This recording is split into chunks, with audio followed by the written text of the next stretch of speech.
The Law of Fire is one of the most powerful and most popular magic laws in Total War Warhammer.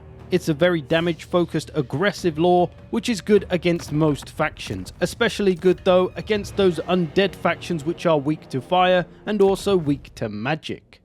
The first spell we'll take a look at is the good old Fireball, a magic missile that does damage as it travels but also has a big explosion at the end which does even more damage. It's very cheap at only 5 winds of magic, and there is an overcast version that just makes it stronger. Now, despite the unit card saying it's strong versus multiple combatants, I'm going to argue that it's really strong at sniping down single entities like lords, heroes, and single entity monsters, which is especially handy for those factions that don't have a lot of ranged units like Norska or the Warriors of Chaos. But honestly, the Fireball can be good at blasting down anything: monstrous infantry, regular infantry, cavalry. It can usually do good work everywhere. Also really good against regenerating single entities, or those with a physical resistance, as it does have magical damage on the Fireball as well.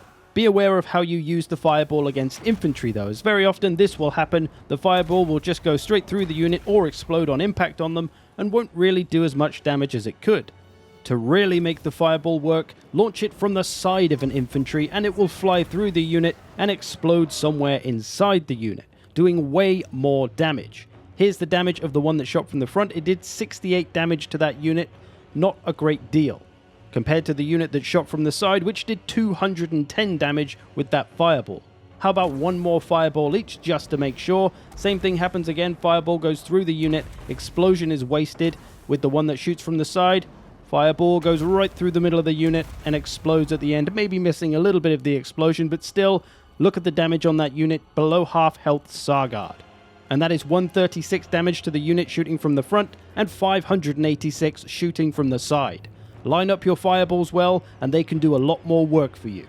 As I say though, I think the Fireball is better off being used to shoot at single entities or maybe monstrous infantry, because there are other spells in this lawbook which are better for taking out infantry if that's what you're after. Moving on though to the Flaming Sword of Ruin. This is a very important spell for this lore, mostly because of the imbuement of fire and the imbuement of magic. Gives some damage boosts as well, but those are just kind of a nice extra. This is an essential lore to bring against someone like the vampire counts with all their weak to fire and weak to magic units, maybe the demon factions as well, as demons have a physical resistance that you could exploit.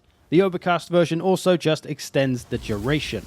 The biggest use of this spell is to take advantage of certain enemy weaknesses, like the Vampire Count's Wraiths here. They have 75% physical resistance, which basically goes away when they're attacked by any unit that has magical attacks. So when you are fighting these units, if you imbue your unit with magical attacks, they will absolutely destroy these Wraith units very, very quickly.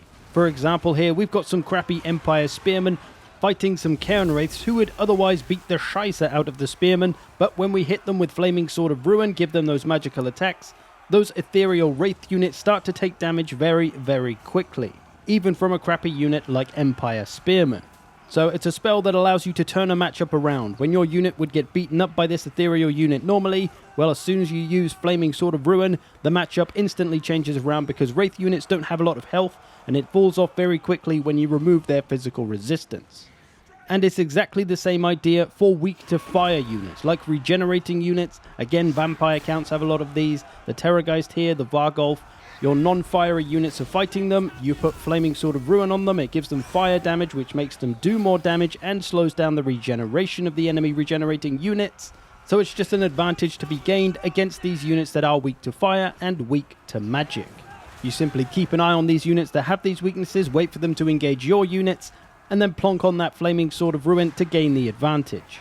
Flaming Sword of Ruin also works incredibly well with missile units. Drop it on a few bunched up missile units, maybe the extended overcast version, aim at those weak to magic, weak to fire units, and you will absolutely destroy them very quickly, depending on the unit and how many you've got and stuff, but it can do a lot of work very quickly, imbuing your missiles with that fire or magic.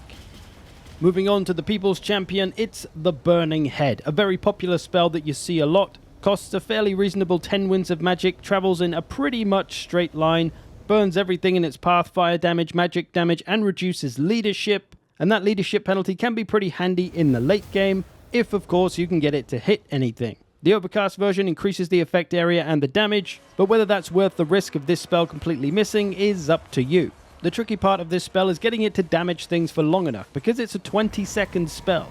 Very often it's easy to hit things for the first kind of 5 seconds or so, but the last 15 seconds it'll very often just go off into nowhere, or worse yet, end up going through your own troops. So it can be a big waste of 10 winds of magic if something like this happens. It veers off one way, or the enemy simply moves out the way. It's a very easy spell to dodge after the first few seconds. But if you do try to use it in this kind of situation where the enemy sat there defensively and they've got 2 lines of infantry, instead of aiming it directly in line with the line of infantry they have, just aim it a little bit inwards to go in between the 2 lines of infantry, because then if it veers off to the left or right, at least it's going to hit somebody, as it does here. Although one of the units is Jade Warriors, who are very heavily armored, and definitely worth noting, this spell is not very good against armor. It doesn't have any armor piercing damage, so it's very weak against heavily armored units. Best off going after the light stuff. One great place that the Burning Head can be very useful though is in settlement battles in small tight spaces. Because the spell will bounce off of walls, it'll stay bouncing around the same small space for those 20 seconds. And this kind of situation is maybe where the overcast version would be more use, as it's definitely going to hit stuff. It'll be worth those extra winds of magic. Overall, the Burning Head is a very strong spell if you can get it to hit enemies for long enough. If you can manage to keep it over targets for 10, 15 seconds, maybe even the full 20 seconds, you could do an absolute shice ton of damage for that 10 winds of magic, which would probably make it the most powerful spell in this lorebook by a long shot. As I say though, that rarely happens, and you'll probably get maybe 5 seconds of damage and then it'll go to waste. It's a big gamble spell, put it that way. It could ruin half the enemy army, or it could do basically nothing. On to the next spell, the Piercing Bolts of Burning. This is a bombardment spell that is very strong, big armor piercing damage on this, which is something that all the other spells don't really have quite as much of. Got the magical damage on this, as well as the obvious fire. Costs 11 winds of magic, which is pretty reasonable, and the overcast version makes for a bigger area, basically the same idea though. This spell can work fantastically well on any grouped up bunch of anything. Infantry, cavalry, monsters. If it's all tightly packed up together in a kind of circular shape, this is the perfect spell to drop on top of it, fill up that burning bolt circle with enemies, and watch those fiery armor-piercing projectiles rain down on your foes. And because they are armor-piercing, they will do a lot of damage to whatever the target is. The other good thing about this spell that I personally really like is that you know exactly where it's going to land. Unlike the Burning Head, which has a chance to miss and is a gamble, this spell will pretty much always land. Unless, of course, the enemy moves out of the way, which is entirely possible. But if it's a unit that's already fighting something, they'll usually stand there long enough to take the hit. It also can potentially be good against single entities, especially those weak to fire. Even though they might not quite fill up the circle, although some might if they're bigger, it can still do a hell of a lot of damage with the explosions from the piercing bolts, even if they don't directly land. Ultimately though, best off used against tightly packed infantry, cavalry, or maybe monstrous infantry. And then we have the Vortex spell Flamestorm, very similar to the Burning Head, although just different in the way it moves. Does have some armor piercing damage on it, which is nice, magical damage as well. Does cost 13 winds of magic and can be upgraded to increase the duration and the damage. But this is another spell that has a big hit or miss property. It's a big gamble. Best off trying to drop it in the middle of some infantry or any kind of unit. It'll do a lot of damage when it does hit stuff, but with a complete life of its own, it's just going to go off wherever it wants, so try not to put it near your own troops too much. If you can find a good clump of enemy units just to plonk it in the middle of, it'll likely do some good work.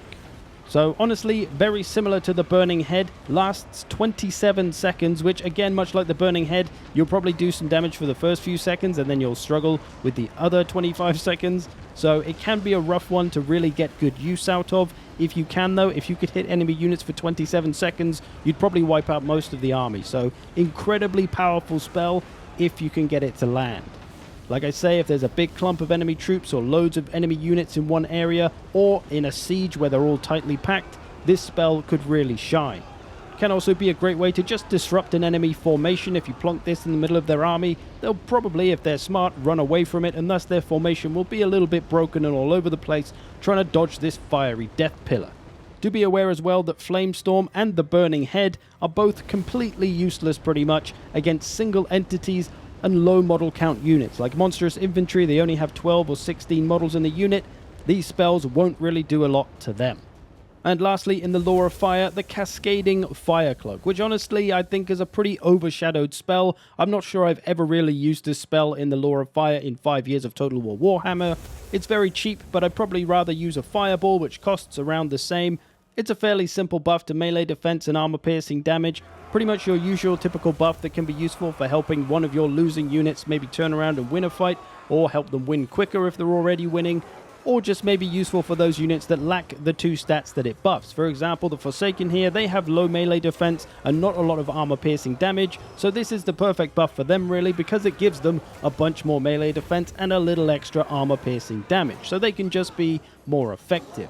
The same with the Doom Knights, they could do with some extra melee defense, they can get that from this spell, and they can get a little armor piercing, which they for some reason don't have, so it can be useful for buffing up troops like that, but as I say, I think there are other better spells in this lore book, so unless you like to actively try to use every single spell in a lore, I'd probably just forget about this spell. As it only affects a single target, it really just isn't that great, I don't find. If it was an area for maybe 4 or 5 Winds of Magic, that would be useful, but otherwise, better off with the other spells. So that's the lore of fire. If I had to choose, though, 3 essential spells to bring along, I would say these 3. The Fireball, the Flaming Sword of Ruin, and the Piercing Bolts of Burning. The Fireball for sniping at lords and characters, single entities. The Flaming Sword of Ruin for its ability to turn around a matchup against a unit that's weak to fire or weak to magic, although that may only be useful against certain factions. And the Piercing Bolts of Burning. This I mostly like because there's no gamble. You might be wondering, why didn't you put the Burning Head in there? Well, it's because of the gamble. For me and the way I play the game, I don't like to gamble big Winds of Magic on spells that are probably going to miss. So I'd rather get the Piercing Bolts where I know it's more likely to land. And I know exactly where it's going to land. Which also eliminates the risk of quite literal friendly fire. It's also just more versatile than the Burning Head, as it can deal with infantry, cavalry, monsters, single entities. It's got armor piercing, so it doesn't matter if the enemy has armor or not, whereas the Burning Head is only really good against lightly armored infantry. So there we go, that's been the Lore of Fire, one of the strongest, most powerful lore books in the game. Hope you enjoyed this, thanks for watching, and we'll see you in the future!